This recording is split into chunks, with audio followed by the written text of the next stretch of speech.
Quella civiltà, è sparita la civiltà, si è inabissata la civiltà per venire. Noi abbiamo assistito a un vortice strepitoso, abbiamo conosciuto quella che era la civiltà di 2000 anni, quando eravamo piccoli noi, qui si picciava con l'aratro di legno, si trebbiava, come si trebbiava ai tempi di Virgilio.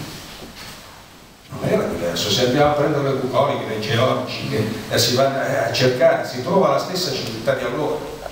Per precipitarsi adesso, insomma, la globalizzazione e avere, insomma, chi ci l'avrebbe detto? Come facciamo a immaginare queste cose? Il telefonino, quello che ha rivoluzionato, le distanze di una volta. Io stavo a Montedici, avevo nostalgia di mia mamma che a 8 km stava. Oggi c'è gente che fa 100 km al giorno, 200 per andare a lavorare quotidianamente, cioè, è tutto cambiato. Comunque, il dialetto quindi è il dialetto ed ha la sua dignità per quello che è, non ha niente da invidiare al linguaggio, diciamo, al gergo o al registro basso dell'italiano.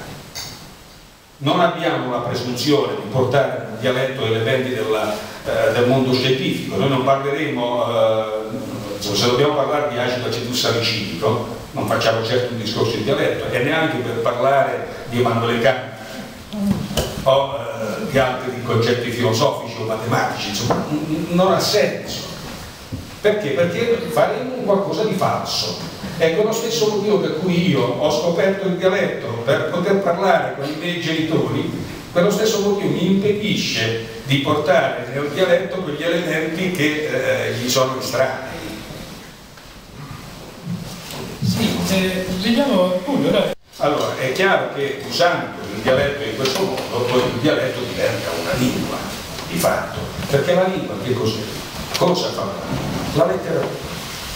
L'italiano è stato italiano e l'Italia esisteva non solo da 150 anni fa, ma esisteva da quando esiste San Francesco d'Assisi, da quando è esistito Jacopone da Toni, da quando è stato Dante, Petrarca, Boccaccio e compagnia bella.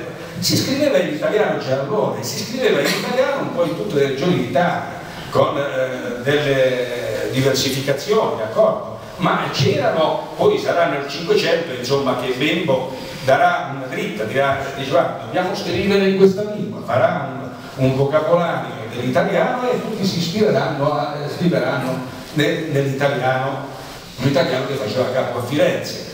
Ma oggi come oggi noi neanche dobbiamo pensare che nell'italiano non ci sia tutta l'Italia dentro.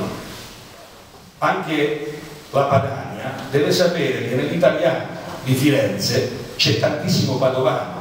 Questo non lo scopro io, lo dice Gerhard Ross man mano che commenta la grammatica storica dell'italiano e dei suoi dialetti.